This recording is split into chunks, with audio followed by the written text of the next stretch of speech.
ഇതുകൊണ്ടാണ് ഇത് ജീവിതകാലം മുഴുവൻ ഒരു പങ്കാളി എന്ന് പറയുന്നത് ആർക്ക് വേണ്ടിയാണെന്ന് ആരെങ്കിലും തിരഞ്ഞിട്ടുണ്ടോ? പ്രപഞ്ചത്തിലില്ലാത്ത വൺ നൈറ്റ് സ്റ്റാൻഡ് എന്നൊക്കെ പറഞ്ഞ് നമ്മളിങ്ങനെ പറയുമ്പം ആളുകൾക്ക് ലൈംഗിക ബന്ധത്തിൽ ഏർപ്പെടാൻ താല്പര്യമുള്ളവർ യാതൊരു കമ്മിറ്റ്മെൻറ്റും ഇല്ലാതെ അത് ചെയ്യുന്നു എന്ന് പറയുന്നതിന് വേണ്ടിയാണ്. ആൾക്കാർക്ക് അത് ചെയ്യാം. അത് അവരുടെ പരസ്പരമുള്ള ലൈംഗിക തൊഴിലാളികളായ ഒരു സ്ത്രീയോട് ഞാൻ വിൽക്കാൻ നിൽക്കുകയാണ് എന്ന് പറയുമ്പോൾ മാത്രമാണ് അങ്ങനെ ചോദിക്കാൻ പറ്റുള്ളൂ. വിൽക്കപ്പെടാനായിട്ട് നിൽക്കുന്ന ഒരാളോട് അങ്ങനെ ചോദിച്ചുകൂടാ. ഇപ്പോഴും അമ്മയും അച്ഛനും നടത്തുന്ന വിവാഹത്തിലല്ലേ പങ്കുചേരുന്ന മക്കളാ ഉള്ളത്. അമ്മയും അച്ഛനുമാണ് ഇൻവിറ്റേഷൻ അയക്കുന്നത്, അല്ലാതെ പൗരന്മാരെ ഇതുവരെ ആരംഭിച്ചിട്ടില്ല. പണ്ട് അങ്ങനെ ആലോചിക്കുന്നേ ഒരു പുരുഷന്റെ മിടുക്കായിട്ടായിരുന്നു കാണുന്നത്. പെൺകുട്ടികളെ അങ്ങനെ പുറകെ നടന്ന് ഹരാസ് ചെയ്യുന്നത്.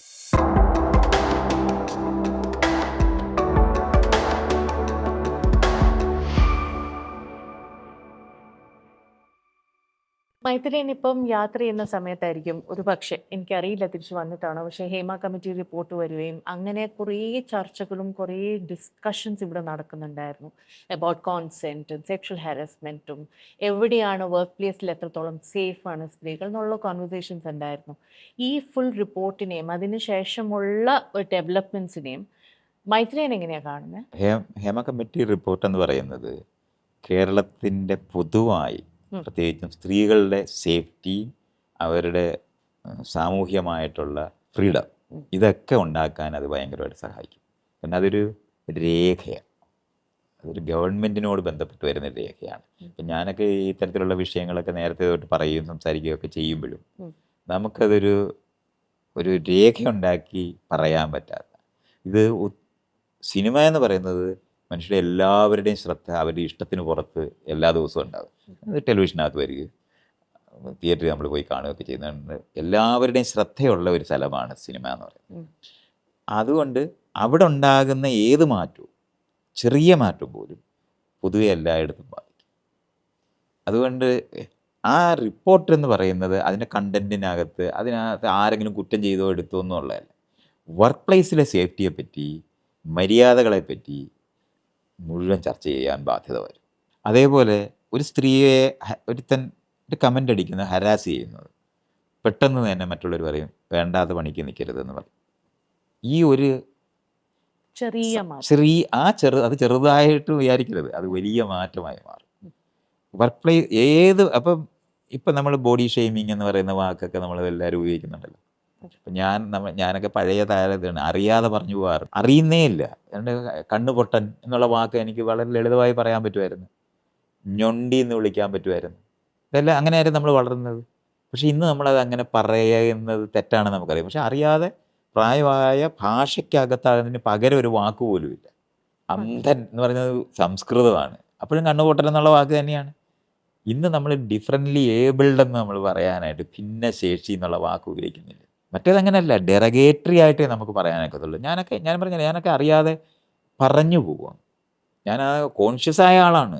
ബേസിക്കലി അവയർനെസ് വന്നു എന്നാണ് പറയുന്നത്. അത് ആ അവയർനെസ് പരസ്പരം കുറ്റപ്പെടുത്താനായെങ്കിലും ആൾക്കാർ പറയും. സ്വയം പറയാനായിട്ട് സമയം നിയന്ത്രിക്കാൻ പറ്റിയില്ലെങ്കിലും വേറെ ആൾ പറയുന്നത് കാണാനും കേൾക്കാനും പറ്റുന്നവരായി മാറിയിട്ടുണ്ട്. ഇതാണ് ചേഞ്ച്. പണ്ട് അങ്ങനെ ആലോചിക്കുന്നേ ഒരു പുരുഷന്റെ മിടുക്കായിട്ടായിരുന്നു കാണുന്നത്. പെൺകുട്ടികളെ അങ്ങനെ പുറകെ നടന്ന് ഹരാസ് ചെയ്യുന്നത്, അതൊക്കെ പുറകെ നടക്കുന്ന നമ്മൾ എന്താണ് കോഴി എന്നൊക്കെ വിളിച്ചാൽ മാത്രം മതി. അല്ലാതെ അത് നിയന്ത്രിക്കേണ്ട ഒരു സ്വഭാവമാണെന്ന് കാണുന്നില്ല. അല്ലെങ്കിൽ ഒരാളുടെ സമ്മതപ്രകാരമുള്ള ബന്ധങ്ങളെ അല്ല നമ്മൾ നിഷേധിക്കുന്നത്. പക്ഷേ ഈ ഒരു കോൺവെർസേഷൻ വന്ന് ഇവോൾവ് ചെയ്ത ഒരു മഡ് സ്ലിങ്ങിങ് മാച്ച് പോലെയോ അതോ അതിൻ്റെ ദുരുപയോഗപ്പെടുത്തൽ ഉണ്ടാവുന്നുണ്ടെന്നോ അങ്ങനെ ഒരു തോന്നലുണ്ടായില്ലേ ഒരു മീഡിയയിലുള്ള കോൺവെർസേഷൻ? അതെന്തിനാണെന്ന് ചോദിച്ചാൽ എല്ലാ പ്രിവിലേജും ഉള്ള ആളുകൾ മാറുമ്പോൾ അവർ ഉണ്ടാക്കുന്ന ഒരു സാധനമാണ്. എന്ന് പറഞ്ഞാൽ കൂലി ഒരിക്കലും താനേ കൂട്ടാറില്ല, ചോദിച്ചു വാങ്ങിയാലേ കൂടുകയുള്ളൂ. ഒരു സിസ്റ്റം ഉണ്ടാക്കിയ ഇൻക്രിമെൻ്റ് എന്ന് പറഞ്ഞ നിലവാരത്തിൽ വരും.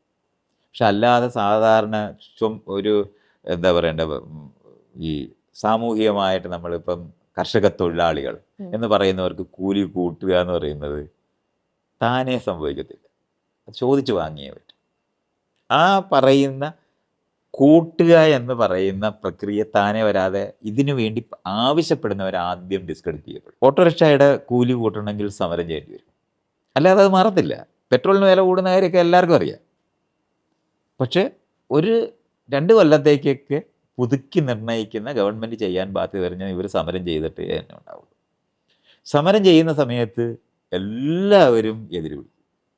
ഞങ്ങൾക്ക് രാവിലെ ഓട്ടോറിക്ഷ പോകേണ്ട സമയത്ത് നിങ്ങൾ ഈ സമരം ചെയ്യുന്നത് തീരെ ശരിയല്ലെന്ന് പറയാത്ത ഒരു സമയവും ഉണ്ടാകത്തില്ല. സമരത്തിൽ പങ്കെടുക്കാതെ നടക്കുന്ന ആളിനും കൂലി കൂട്ടി കഴിഞ്ഞാൽ അയാൾക്കും കൂലിയും കിട്ടും. അപ്പോൾ രഹസ്യമായിട്ട് ഇതെല്ലാം ചെയ്യുകയും ചെയ്യും. അങ്ങനെ കരിങ്കാലി പണിയെടുക്കുന്ന തൊഴിലാളികളും അവിടെ തന്നെ ഉണ്ടാകും. ഇതെല്ലാം നിലനിൽക്കുമ്പോഴും കൂലി കൂടുക എന്ന് പറയുന്നത് സമരം ചെയ്തിട്ട് തന്നെയാണ്. സമരം ചെയ്യാൻ പോകുന്ന ആൾക്കാരെ ഡിസ്ക്രെഡിറ്റ് ചെയ്യുക എന്ന് പറയുന്നത്, അതിനെ അക്രമമായി ചിത്രീകരിക്കുകയും ചെയ്യുക എന്ന് പറയുന്നത് വളരെ സ്വാഭാവികമായിട്ട് ചെയ്യുന്നതുമാണ്. ഇപ്പം നമ്മൾ ഹർത്താലെന്നും ബന്ദെന്നും ഒക്കെ പറയുന്നതൊക്കെ നിരോധിക്കുന്ന യുക്തികൾ മുഴുവൻ പറയുമ്പം, എന്നാൽ നാടങ്ങ് നന്നായി എല്ലാ തവണയും അസസ് ചെയ്ത് കറക്റ്റാക്കി ഇത് ചെയ്യാത്തത് എന്താണെന്ന് ചോദിക്കത്തില്ല. അതെങ്ങനെ നടക്കത്തില്ല. അപ്പം ആദ്യം ഇതിനു വേണ്ടി പറയുന്ന എല്ലാവരും ഡിസ്ക്രെഡിറ്റ് ചെയ്യപ്പെടും. അത് ദുരുപയോഗമായിട്ട് പറയപ്പെടും. ഒരു നിയമം വരുന്ന സമയത്ത് ആ നിയമം ദുരുപയോഗപ്പെടുത്തുന്നതിനെ പറ്റി മാത്രമായിരിക്കും ഏറ്റവും കൂടുതൽ ചർച്ച. അതെ. ഇപ്പം സ്ത്രീധന നിരോധന നിയമമില്ലേ, എന്നിട്ട് എത്ര പേരുടെ പേര് കേസുണ്ട്? അതാണല്ലോ ഞാൻ മൈത്രി നേരത്തെ സൂചിപ്പിച്ച കാര്യം. ഞാനിപ്പോൾ ന്യൂസിൽ കാണുന്ന വേറൊരു കുട്ടി, ഒരു പ്രൊഫസർ എന്ന നിലയ്ക്ക് വർക്ക് ചെയ്യുന്ന ഒരു അസിസ്റ്റന്റ് പ്രൊഫസർ, ആ കുട്ടി സൂയിസൈഡ് ചെയ്യണം. ആ കുട്ടിയുടെ മുകളിൽ പലതരത്തിലുള്ള പ്രശ്നങ്ങൾ ഉണ്ടാക്കി, എച്ചിൽ പ്ലേറ്റ് നിന്ന് കഴിച്ചിരിക്കണം എന്ന നിർബന്ധങ്ങളൊക്കെ ഉണ്ടാക്കി. ഇന്നും ഈ കേരളത്തിൽ, ഇപ്പം ഇന്ത്യയിലാണെങ്കിലും എല്ലാവരും പറയുന്ന കേരളം ഏറ്റവും പ്രോഗ്രസീവ് ആയിട്ടുള്ള ഒരു സ്റ്റേറ്റിൽ ഇങ്ങനെ സംഭവങ്ങൾ ഇപ്പോഴും ഉണ്ടാകും. ആൻഡ് ഇപ്പോൾ ഞാൻ ആ ഒരു ആർട്ടിക്കിൾ വായിച്ചതിന് പിന്നാലെ ഞാൻ കുറച്ച് ആർട്ടിക്കിൾസ് കണ്ടപ്പോൾ കഴിഞ്ഞ ഒരു വർഷത്തിൽ ഇങ്ങനെ കുറേ സംഭവങ്ങൾ ഉണ്ടായിട്ടുണ്ട്. സ്ത്രീധനത്തിൻ്റെ പേരിൽ കുട്ടികൾ സൂയിസൈഡ് ചെയ്യണം. അപ്പോൾ ഇതിനൊന്നും ഒരു അവസാനം ഇല്ലേ? ഇത് എന്തുകൊണ്ട് ഇപ്പോഴും നടക്കുന്നു എന്ന് എനിക്ക് മനസ്സിലാവുന്നില്ല. കാരണം നമ്മളത് അഡ്രസ്സ് ചെയ്തിട്ടില്ലാത്തതുകൊണ്ട്. ലിംഗവിവേചനം സ്കൂളിൽ നിന്ന് പഠിപ്പിക്കുന്നതാണ്. നേരത്തെ ലിംഗവിവേചനം അനുസരിച്ച് ആ വീടെല്ലാം നിന്നിരുന്നത്, പക്ഷെ പഠിക്കേണ്ട സ്ഥലത്തും കൂടെ അത് ആരംഭിച്ചു എന്നുള്ളതാണ്. നമ്മുടെ വിക്ടോറിയൻ കാലത്താണ് സ്കൂളെല്ലാം ആരംഭിച്ചത്. അതുകൊണ്ട് സ്ത്രീകളെയും പുരുഷന്മാരെയും രണ്ട് തട്ടി വെച്ചിരിക്കുന്നതായിരുന്നു അവരുടെ ലോകം. അത് ഇംഗ്ലണ്ടിൽ നിന്ന് തന്നെ ആരംഭിച്ചത്. അത് സായിപ്പ് പഠിപ്പിച്ച്, സാഹിബാണ് മാസ്റ്റർ പഠിപ്പിച്ചതാണത്. അത് മലയാളി വിടത്തില്ല. അങ്ങനെയാണ് ഈ സ്ത്രീകൾക്കും പുരുഷന്മാർക്കും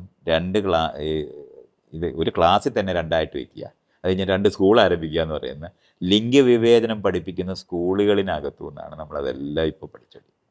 അവിടെയാണ് ഈ ആളുകൾ തമ്മിൽ മിങ്കിൾ ചെയ്യുന്നത് തെറ്റാണെന്ന് പഠിപ്പിക്കുന്നത്, ലൈംഗികത പഠിപ്പിക്കുന്നത് തെറ്റാണെന്ന് പഠിപ്പിക്കുന്നത്. മതപരമായിട്ടുള്ള ആളുകൾ അടങ്ങിയ സ്കൂളുകളാണ് കൂടുതൽ. ഇതെല്ലാം പഴഞ്ചനാണ്. ഇത് സ്ഥിരം ഉൽപ്പാദിപ്പിച്ച് പുറത്തോട്ട് വിട്ടുകൊണ്ടിരിക്കുകയാണ്. ഒരു ഫാക്ടറിക്കകത്തു നിന്ന് സാധനം ഉണ്ടാക്കി പുറത്തോട്ട് വിടുന്ന പോലെയാണ് ഈ സ്കൂളിനകത്തൂടെ വിവേചനങ്ങൾ പഠിച്ചിറങ്ങുന്നവരായിട്ട് മാറിയിട്ടുള്ളത്. അവിടെ പഠിക്കേണ്ട നേരെ തിരിച്ചാണ്, പൗരബോധമാണ്.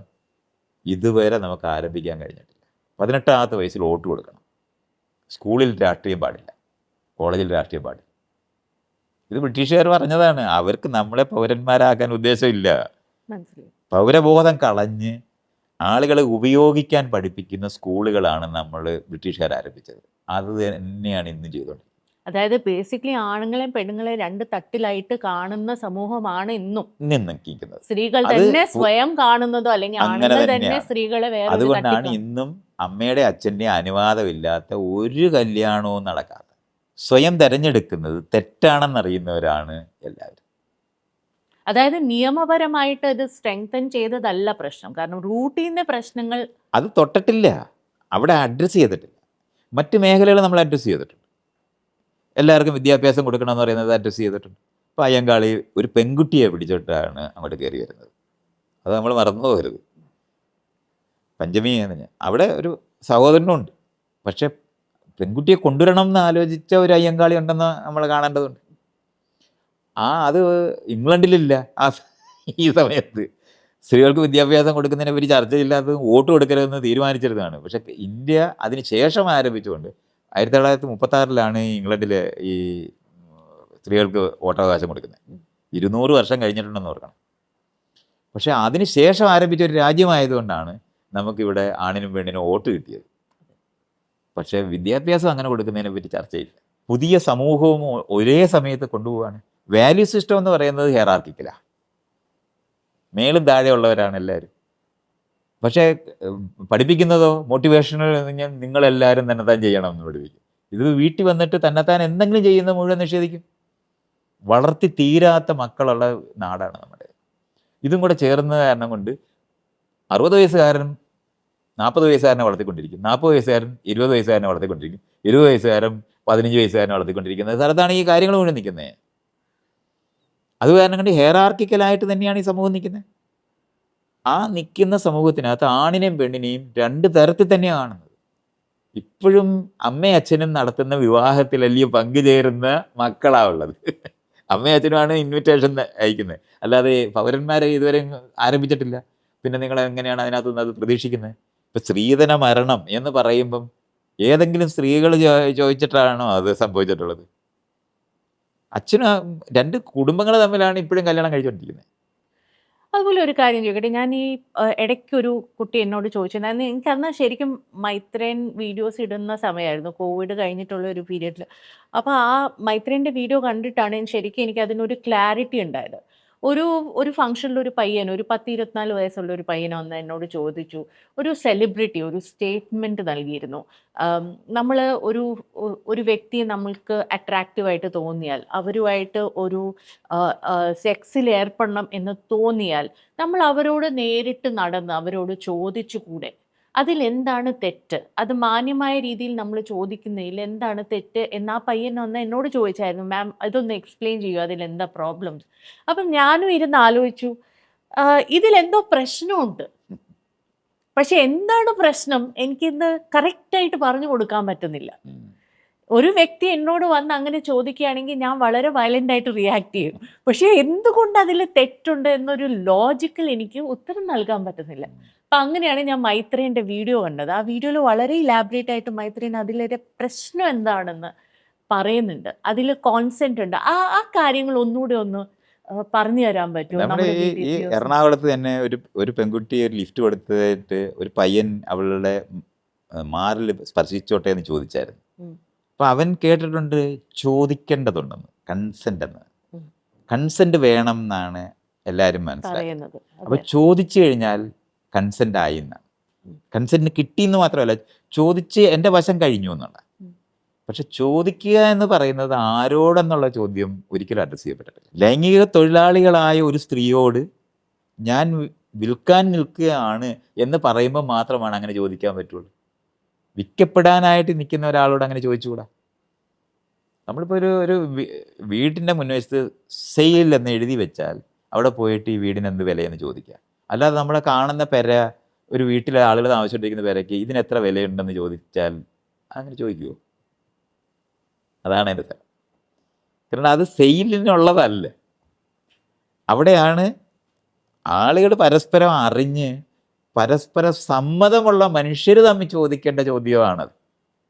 സമ്മതം ഉള്ളവരുടെ ഇടയിലുള്ള ചോദ്യമാണ്. പക്ഷെ സമ്മതം ആണല്ലോ ചോദിക്കുന്നത്. സമ്മതം ചോദിക്കാൻ അതിന് പരിചയമായിട്ടില്ല. അതുകൊണ്ടാണ് ഞാൻ ചോദിച്ചത്. നിങ്ങൾ റോഡിൽ കൂടെ നടന്നു പോകുന്ന സമയത്ത് വരുന്ന കാറെല്ലാം വില, ഇതിനെന്താ വില, വിൽക്കുമോ എന്ന് ചോദിക്കുമോ? അതങ്ങനെ വിൽക്കാൻ വെച്ചിട്ടില്ല. I am playing the devil's advocate here. പക്ഷെ ഞാൻ ചോദിക്കുന്നത് അവിടെ സമ്മതമാണല്ലോ ഒന്ന് ചോദിക്കുന്നത്. അല്ല, സമ്മതമല്ലത്. അത് സമ്മതമല്ല. അത് എന്താണ്, നിങ്ങൾക്ക് ഇഷ്ടമുള്ള പോലെ അവരോട് പെരുമാറാൻ ഉള്ള അവകാശം ഉള്ളതുപോലെയാണ് നിങ്ങളത് പറയുന്നത്. അത് സമ്മതം ഉണ്ടായിട്ടില്ല. സമ്മതം ചോദിക്കണമെന്നുണ്ടെങ്കിൽ പരിചയങ്ങൾ വേണം, പരസ്പരം അറിയണം. പിന്നെ നോൺ വെർബൽ കമ്മ്യൂണിക്കേഷൻ ഉണ്ട്. ഇൻഫോംഡ് കൺസെന്റ് എന്ന് അതുകൊണ്ടാണ് പറയുന്നത്. കൺസെന്റ് ചോദിക്കാൻ ഇൻഫർമേഷൻ വേണം. ഇത് വെച്ചിരിക്കുന്നതാണ് എന്ന് പറയുന്നത്. അല്ലാതെ എനിക്ക് ഇഷ്ടമായത് കാരണം കൊണ്ട് നിങ്ങൾ ആയിട്ട് എനിക്ക് ബന്ധം ഉണ്ടാക്കണമെന്ന് ചോദിക്കാൻ അവകാശമില്ല. ആ അവകാശമില്ല. റോഡിൽ ഇപ്പം ഒരു ഡോക്ടർ രോഗി കടന്നു വരുമ്പോഴാണ് സമ്മതം ചോദിക്കുന്നത്, ഓപ്പറേറ്റ് ചെയ്യട്ടെ എന്ന്. അപ്പോഴാണ് അവിടെ കൺസെന്റിന് ഒപ്പിടുന്നത്. ഈ ഇൻഫോംഡിനകത്തൊരു നോൺ വെർബൽ ക്യൂസും കമ്മ്യൂണിക്കേഷനും. അതാണ് നോൺ വെർബൽ എന്ന് പറയുന്നത്, ആണ് പരിചയം എന്ന് നമ്മൾ പറയുന്നത്. പരസ്പരം പരിചയപ്പെട്ട് രണ്ടുപേര് തമ്മിൽ ഇത്തരത്തിലുള്ള കമ്മ്യൂണിക്കേഷൻ ആരംഭിക്കാം എന്ന് വരുമ്പോഴാണ് ആ ചോദ്യം ശരിയാകുന്നത്. അതില്ലാതില്ല. നമ്മൾ റിക്വസ്റ്റ് കൊടുക്കുക എന്നുള്ള അർത്ഥം പോലും വരുന്നത് അത്തരത്തിലുള്ള സന്ദർഭം ഉണ്ടാകുമ്പോഴാണ്. റിക്വസ്റ്റാണ് ആദ്യം വെക്കുന്നത്. കൺസെൻറ്റ് ചോദിക്കാനായിട്ട് ആദ്യം ഒരിക്കലും പറ്റത്തില്ല. ടിക്കറ്റ് എടുത്ത് കയറുന്ന ബസ്സാണെന്നുണ്ട് കാണുമ്പോഴാണ് നമുക്ക് അതിനകത്ത് കയറിയിട്ട് അത് പറയാനൊക്കത്തുള്ളൂ. ടാക്സിയിൽ കയറിയിട്ടാണ് വണ്ടി വിടാനായിട്ട് ആവശ്യപ്പെടാനൊക്കത്തുള്ളൂ. വഴിയെ പോകുന്ന ഒരു വണ്ടിക്കകത്ത് കയറിയിട്ട് കാശ് തരാമെന്ന് ചോദിക്കാൻ ഞാൻ പണം തരാമെന്ന് പറഞ്ഞാൽ ഇത് അങ്ങനെ ഒരു പോയിന്റ് ആരംഭിച്ചിട്ടില്ല. നമുക്ക് റോഡിൻ്റെ സൈഡിൽ നിൽക്കുമ്പം ലിഫ്റ്റ് തരാമോ എന്ന് ചോദിക്കുന്ന കൈയുണ്ട്, അത് കാണിക്കാം. അല്ലാതെ വേറെ ഒന്നും പറയാനൊക്കത്തില്ല. അത് റിക്വസ്റ്റാണ്. അത് നിസ്സഹായനായി നിൽക്കുന്ന സമയത്ത് കാണിക്കുന്നതാണ്.